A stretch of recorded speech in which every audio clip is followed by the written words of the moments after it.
Okay, mapagpalang araw po. Dito na naman po tayong muli sa tahanan ni Kuya Romy at Ate Dorcas. Sa ating Bible study, tayo po ay mag-aaral. Meron tayong hawak na Bible. Ang pag-aaral ng salita ng Diyos, maging saan man, basta mayroong tao, pwede nating pag-aralan. Kasi yung sinasabi ng Panginoong Yesus dito sa Bible ay napakaliwanag. Ganito ang sabi niya dito sa San Marcos. Tingnan natin ang sabi ng ating Panginoong Yesus sa kanyang panahon nang siya nagbilin sa kanyang mga alagad. Ganito ang nakalagay, San Marcos 16:15. At sinabi ni Jesus sa kanila, ito, salita ni Jesus ha, babasahin natin ang salita ni Jesus. Umayo kayo sa buong mundo at ipangaral ang magandang balita o salita ng Diyos sa lahat ng tao. Maliwanag ang tagubilin ng ating Panginoong Yesus sa Biblia. Pero bago tayo papalaot, tayo muna ay mananalangin para ang Diyos ang maggabay sa atin upang maunawaan po natin ang kanyang turo at aral. Siyempre, salita ng Panginoon yan, dapat sa kanyang manggagaling yung papatnubay sa atin. Panginoon Diyos, sa aming Ama na makapangyarihan sa lahat. Minsan pa, samahan mo kami sa aming pag-aaral ng iyong mabuting balita o salita mo upang kami pong pagkinabangan.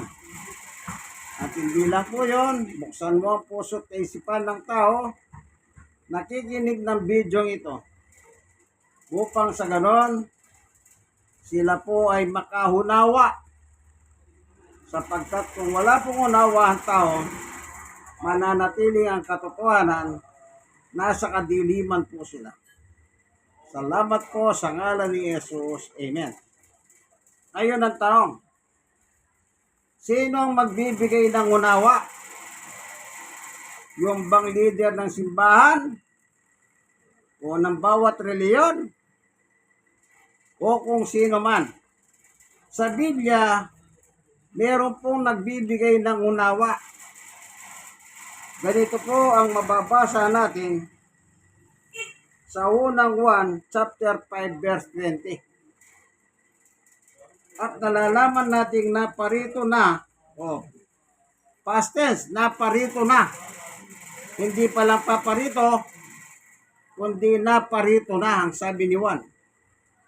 At nalalaman natin naparito na ang anak ng Diyos, yes po yun. At binigyan niya tayo ng pangunawa. Upang makilala natin ang tunay na Diyos at tayo nasa tunay na Diyos sa kanyang anak na si Yesu Kristo. Siya ang tunay na Diyos at buhay na walang hanggan. Sino nagbibigay ng unawa? Ang ating Panginoong Yesu Kristo.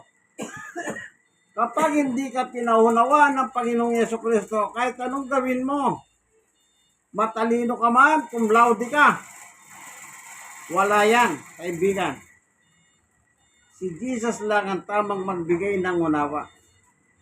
Lagi nyo pong tatandaan yan. Lagi nyo tatandaan yan. Ayon sa nakasulat. Okay? Ngayon, kaya natin sinasabi yan. Ano po? Kaya natin sinasabi ang ganyan dahil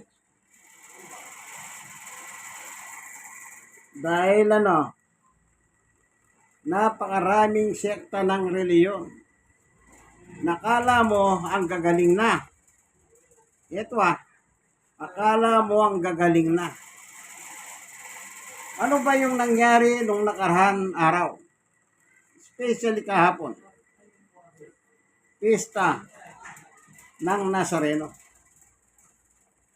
Di ba? Tama? Ngayon, napanood ko po sa social media, sa Facebook, sa YouTube, yung parada, o traslasyon kung tawagin, 2026. Isipin niyo po, yun ba ang tinuturo ng Biblia? Bibigyan ko kayo ng halimbawa. Mismo ang Diyos ang nagsalita. Ganito ang mababasa natin sa libro ng Isaiah, chapter 45. Ako ang lumika, verse 12. Ako ang lumika ng buong daigdig, pati ng mga taong buhay tumatahan. Maging ang kalangitan, ako'y nagladlad. Ako ang may kapangyarihan sa araw, buwan at mga bituin. Ang sabi ng Diyos, ako ang may kapangyarihan. Ano man ang kapangyarihan umiiral, hindi ubra sa kapangyarihan ng Diyos. Bakit? Ako ang lumikha ng yan. Kaya nung panahon ni Parahon, sa panahon ni Moses, meron din mga matatalinong tao si Parahon. Pero lahat ng kanyang matatalinong tao, hindi po umubra kay Moses. Bakit? Sapagkat si Moses pinapatnubayan ng Diyos. Pinapatnubayan ng Diyos. Sa isang halimbawa lang, yung halipores ni Parahon, nagpalabas ng mga ahas. Ang ginawa ni Moses, yung kanyang tungkod, nang bitawan niya, naging ahas din. At yung ahas ni Parahon, kinain ng ahas ni Moses. Hindi sila ubra kasi may gabay ng Diyos si Moses. Nakagawa ba sila ng yung dugo sa tubig? Nakagawa rin yung mga tao ni Parahon. Pero nung si Moses na magpatulo ng tubig, naging dugo, yung buong dagat.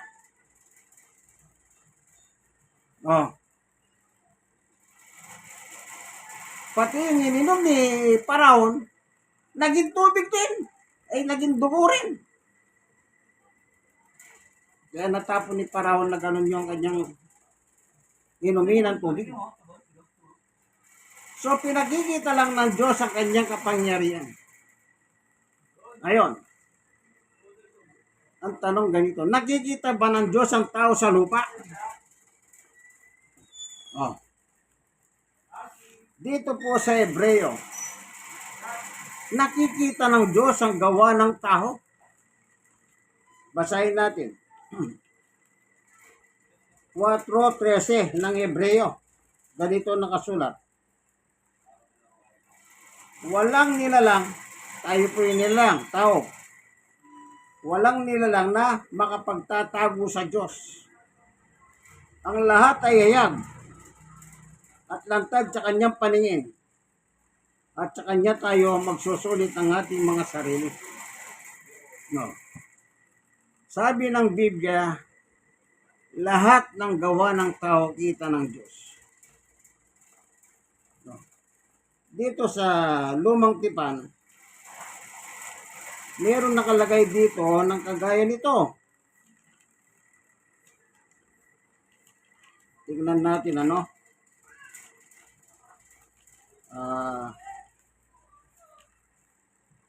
ito sa mga ngaral.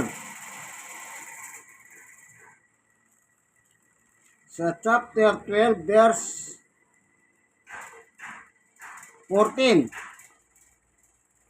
At lahat ng gawin natin ay agman o lihim, mabuti man ay pagsusulit natin sa Diyos. Mabuti man o masama, ipagsusulit natin sa Diyos. Gawa kang masama sa araw, kita ka ng Diyos. Gawa kang masama sa dilim, kita ka ng Diyos. Siya kasi yung may gawa sa atin. Kaya doon sa binasa ko sa Isaias, anong sabi ng Diyos? Ulitin natin.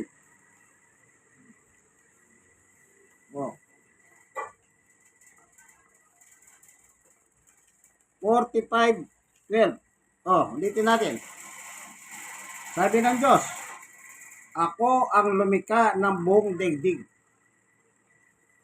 Ibig sabihin, lahat ng nandoon sa daigdig na nilikha ng Diyos. Alam ng Diyos yun.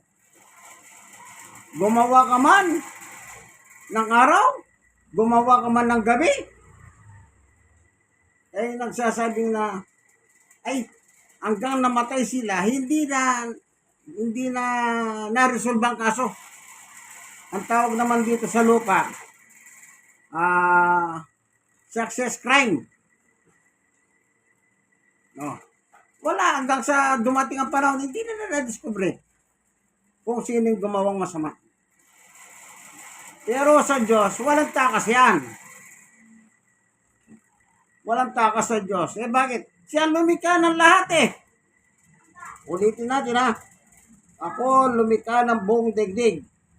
Pati mga taong doon tumatahan.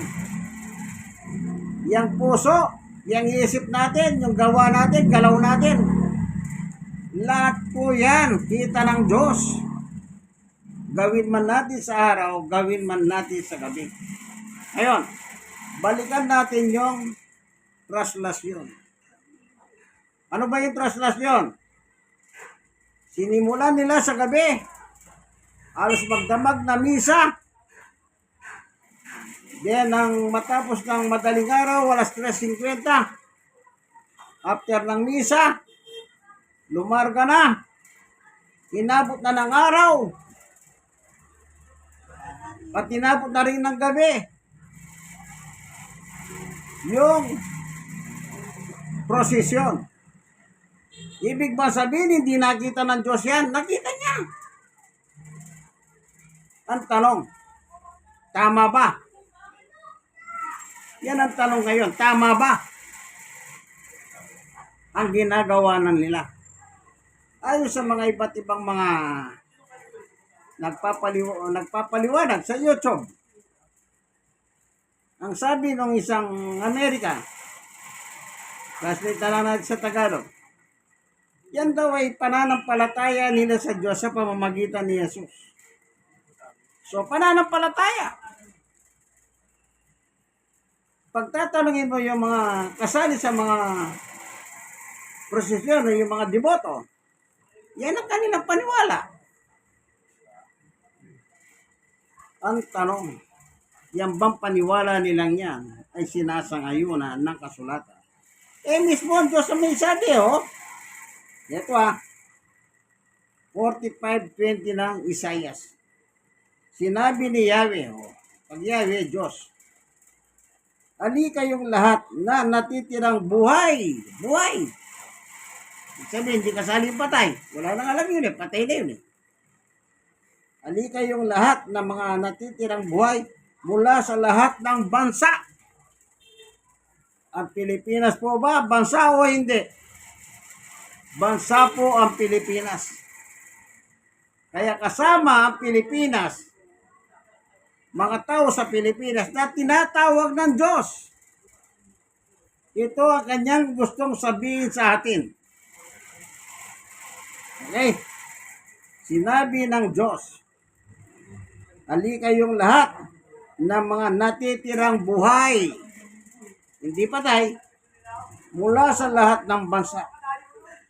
Kayong mga mangmang. Meron siyang tinawag na mga mangmang. Kayong mga mangmang na nagpapasan ng mga imayeng kahoy.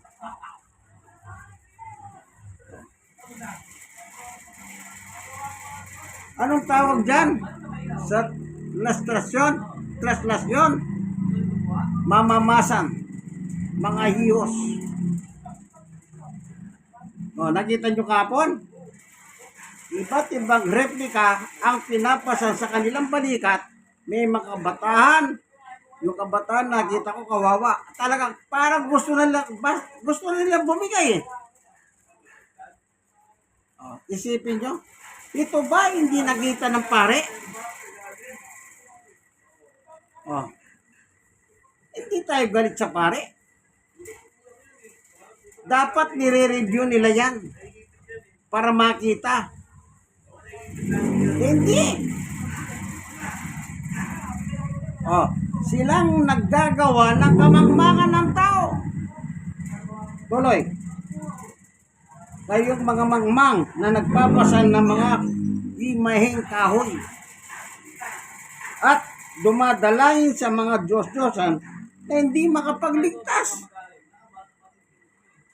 Wala palang kapangyarihan magligtas yan. Pero hinihinga sila ng tulong ng tao. O, isari-isari ang mga interview, sari ang kanilang problema, ang nilalapit doon sa kung Nazareno. O, ang mga taong ito, yung nagpapasan, walang nalalaman. Lack of knowledge. Alam niyo po, ewan ko kung totoo yung kwento ng tiyahing ko.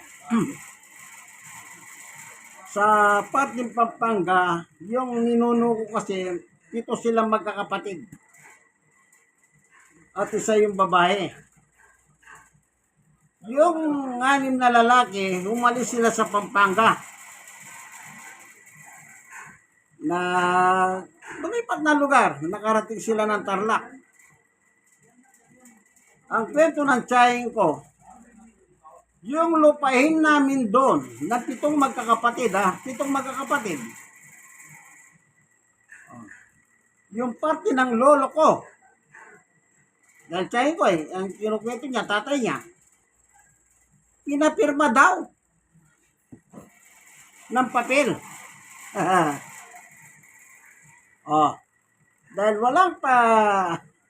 walang inabot sa pag-aaral, yung matatanda, yung palang lupa, ayun, nalipat doon sa kapatid. Yun ang kwento ng tiyahing ko bago siya namatay. Naikwento niya sa amin. Kaya nagbiro pa nga ako eh. Maganda yata nito, pumunta tayo sa Pampanga, kung saan yung sinasabi mong lupa ng mga pamilya.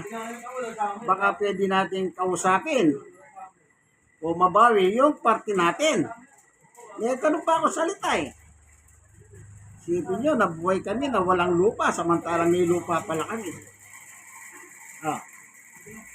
Ang tawag dyan, lack of knowledge. Ito sabi ng Diyos, itong mga taong ito, sino? Mga mangmang. Kaya pala sila mangmang dahil wala silang alam sa ginagawa nila. Sipin nyo yan.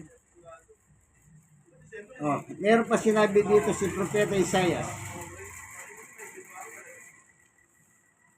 Tingnan natin ang nakasulat pa. Dito sa 44. Ito. Babasahin ko dito sa 44:9 ng Isaias. Walang kwentang tao ang mga gumagawa ng ribulto o walang kabuluhan ng mga Diyos-Diyos sa kanilang pinaahalagaan. Mga bulag at angal ang sumasamba sa mga ito. Kaya sila'y mapapaya. Kita nyo? Yung nagpapasan ng kahoy sa lastrasyon, pagdating ng araw, ang sabi ng Diyos, mapapaya sila. Pero sa paniwala nila, tama yung ginagawa nila. Sino ang promotor dyan? Di natural yung kanilang leader sa simbahan. Hindi nila binabasa ang mga talatang ito para sana maliwanagan po sila. Yes, walang may dudulot ng mabuti ang paggawa ng rebulto para sambahin. O Tandaan ninyo, ang sumasamba sa mga ito, mapapaya lamang. Ang mga gumagawa nito'y tao lamang. Tao.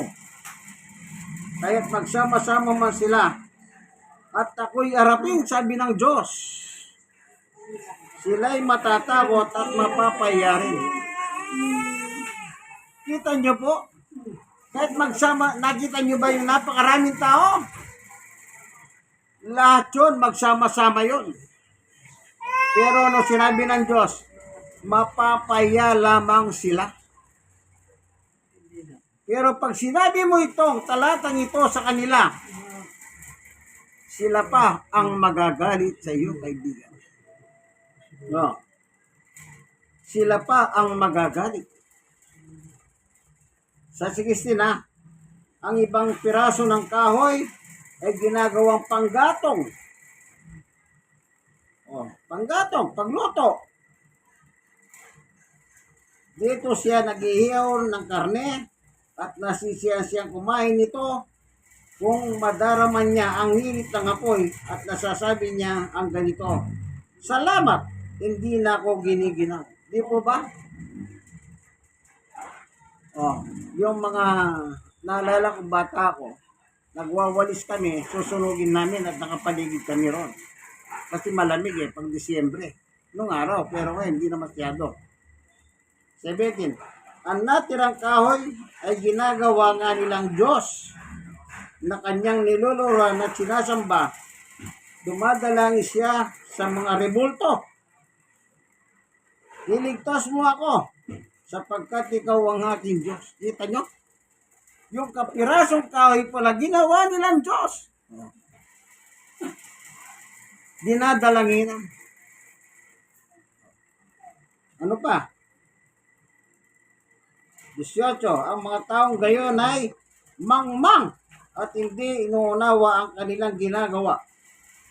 Mangmang, inulit yung salitang mangmang. Walang unawa. Tinakpan nila ang kanilang mga mata at sinara ng isipan sa katotohanan. Ito yung masakit. Yung katotohanan salita ng Diyos. Sinara ng kanilang isip, ang kanilang damdamin sa salita ng Diyos. Saan sila naniwala? Sa leader ng kanilang simbahan, kaibigan. Kaya pag binasa mo sila ng Biblia, anong sabi nila? Ayan, marami naman magmamagaling yan. Ayan, marami na mga sulpot. Ayan, marami na namang kulto. Hindi nila gusto ang salita ng Diyos. Hindi nila gusto. Nasasaktan sila. Kasi nga, iba yung paniwala nila sa turo ng Diyos. Magkaiba. Ang turo nila, turo ng tao, samantalang ang gusto ng Diyos, siya ang masunod. Imbis na to, yung dungaw, napanood ko rin yung dungaw. Anong kinanta nila sa dungaw? Ama namin. Ama namin, nasa langit ka, sambahin ang ngalan mo. Aba, nakadungaw. Sambahin ang ngalan mo. Ngayon, merong isang istasa doon. Anong nakalagay? Sundin ang kalooban mo dito sa lupa para nang sa langit. Yan bang ginagawa nyo? Kalooban ba ng Diyos yan? Hindi. Kasi ang tawag ng Diyos sa inyo ay mga mangmang. Walang unawa. At, basahin natin. Ang mga gayong tao ay mga mangmang at hindi inuunawa ang kanilang ginagawa. Tinakpan nila ang kanilang mga mata at sinara ng isipan ng katotohanan, sa katotohanan. Sa 19, hindi ba nila naisip ng kaputol na ginawa nilang rebulto ay ginamit sa panggatong sa pagluluto ng tinapay at karne na kanilang kinain? Hindi man lamang ba nila tinanong sa kanilang sarili, kundi kung hindi ka karumal-dumal ang pagsamba at sumamba sa mga pirasong kahoy. Karumal-dumal po yun. 20. Ang mga gumagawa nito ay, ito na, kayong mga gumagawa. Parang kumakain ng abo, lubusan na siyang nailigaw ng kanyang maling paniwala. Maling paniwala pala ang inyong alam, kaibigan. At mahirap nang ituwid. Kaya pag binabasa kayo ng Biblia, nagagalit kayo. Imbis na pagpasalamat kayo, meron nagbabahagi sa inyo ng salita ng Diyos sa Biblia. Ang nangyayari, nagagalit kayo. Ano tawag niya? Ayan na yung mga sulpot. Ayan na yung mga kulto. Ayan na yung mga demonyo. Yung mga nagbabahagi na salita, ang tawag nyo, kulto, sulpot, demonyo. Nagbabahagi lang ng salita ng Diyos, ganun ang inyong tingin. O baka naman kayo yung kulto, kayo yung sulpot, kayo din ang demonyo. Di kaya ganun, kaibigan. At hindi siya papayag ng revoltong hawak niya ay hindi mga Diyos. Kita nyo po. Kaya nyo po sinasamba yung imayang kahoy na yun kasi naniniwala kayo siya ay Diyos. Sabi nila, yawa ko, kahit anong katwiran nyo, hindi lulusot sa Biblia yan, kaibigan. Lagi po natin tatandaan, ang tamang pananampalataya, yung nakasulat sa Biblia. Pag wala sa Biblia, hindi po tama yan. Ang tawag dyan, human teaching. Ang human teaching po ay walang kakayahan. Kasi po, mayroon totoong Diyos. Ngayon, ang tanong ko sa inyo, naniniwala ba kayo sa Diyos na may gumawa ng langit at lupa at ng buong daigdig? Kung naniniwala kayo, sundin niyo po ang Diyos. Huwag niyo po siyang kontrahin. Para huwag kayo matulad sa mga tao sinabi niya na lack of knowledge, mga mangmang. Sige, hanggang dito na lamang po ang ating munting video. Nandito po tayo sa barangay 103, Sony District 1, Tondo, Manila, sa tahanan ni Kuya Romy at Ate Dorcas. Po, God bless us all po sa inyo. Nawa, meron po kayong meron kayong naunawaan. Lahat po yan binasa natin dito sa Women, ang Biblia ng mga pasto. God bless us all. Bye! Okay.